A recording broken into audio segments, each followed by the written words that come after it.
that's the idea. Personally, I don't expect to see a full established resource-based economy, or I would love to see one established, but I don't expect myself to see it because I think it's going to be a generational transition. How would you know when we get into the ballpark? I mean, what would be the first indication to you that a resource-based economy is beginning to actually verifiably manifest? When I would say when people is aware of it. Simple awareness is the beginning. You cannot fix something that you don't know how it works. Okay. And you don't know what the flaws are, and you don't. So it would be when resource-based economy is a term that everyone understands. Exactly, it's something that it's on the table. Okay. When things start falling apart, then you start coming up with solutions. And one of the transition pieces is to bring awareness that this resource-based economy should be on a table to be discussed, not by politicians only, but by people in general, because people are the ones who are going to be affected by it. Yeah, exactly. They're going to demand it. People are going to demand. So. I believe. I think too many times people don't speak up when they should. Yeah. Two different illustrations just popped into my head. One was the analogy of the frog in the frying pan. I don't know if you've ever heard that. No.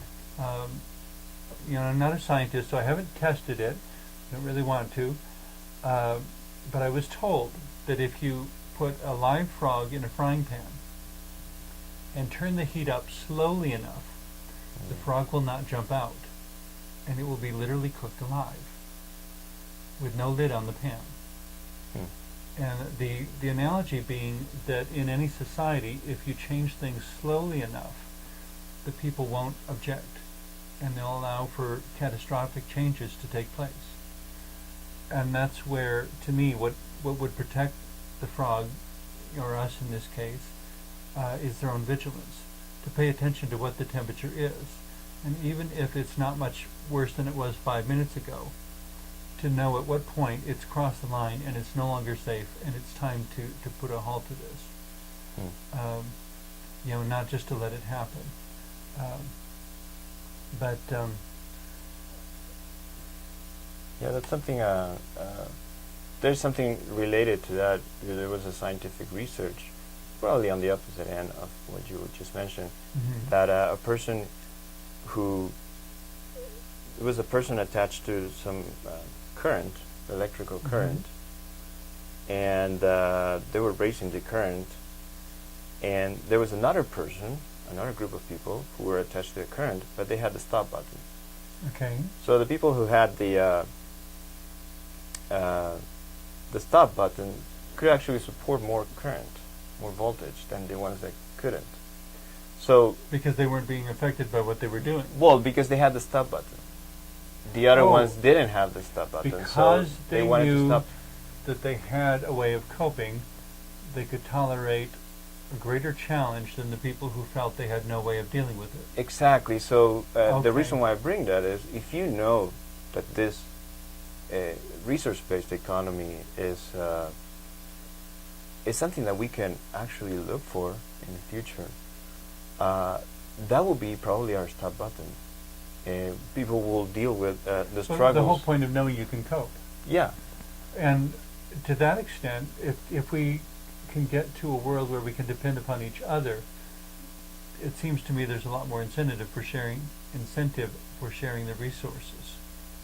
Yeah. Because you know you're safe, because you know your community will take care of you.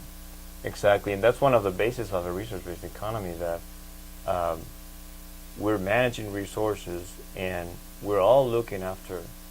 And also that brings up to another point about transition, that nothing of this will ever occur if there's no a shift in values. That's something that needs to change, because we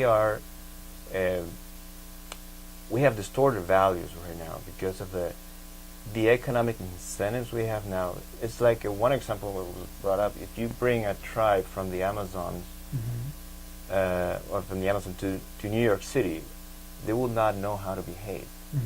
And I mean a tribe that is really down to the roots, and they have no interaction with civilization. I don't know if I should call it civilization, but to the modern world, I should say better.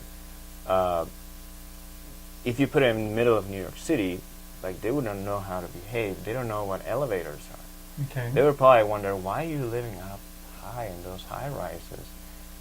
They would probably wonder, how do you get all up there like every day? They probably don't know there are elevators.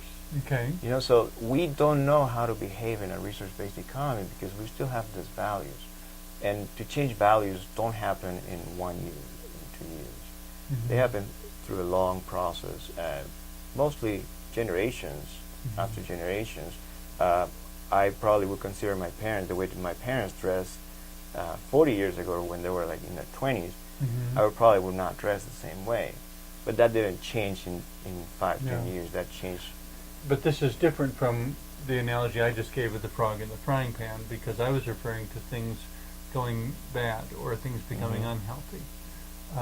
It's by being vigilant and taking the initiative and saying, the world is changing in this way, I need to change in this way. Rather than waiting for something to happen to you, deciding how you want to respond to what's happening.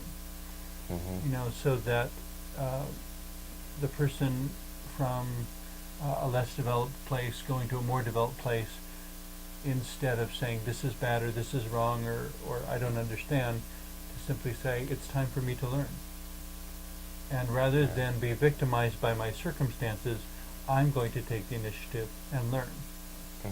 And I'm going to consider different ways of doing things, and I'm going to accept that the way I've always done it is not the only way to do it. Exactly, yeah. I mean, that in itself is a big step. Yeah, and that will require, and that's what what the approach has been taken is to educate or to explain that the resource-based economy is actually an option. It's a feasible option. It uses scientific methods. It really is possible. It is possible. But it will require us having a relationship with each other. Yes. We have to be able to talk to each other. We have to value each other. Your needs are just as important as my needs. And conversely, my needs are just as important as your needs. But if I'm busy trying to take care of your needs and you're busy trying to take care of my needs, there's nobody whose needs aren't being taken care of. Yeah. All the needs are being met. But it's not about the systems, it's about the persons. Yeah,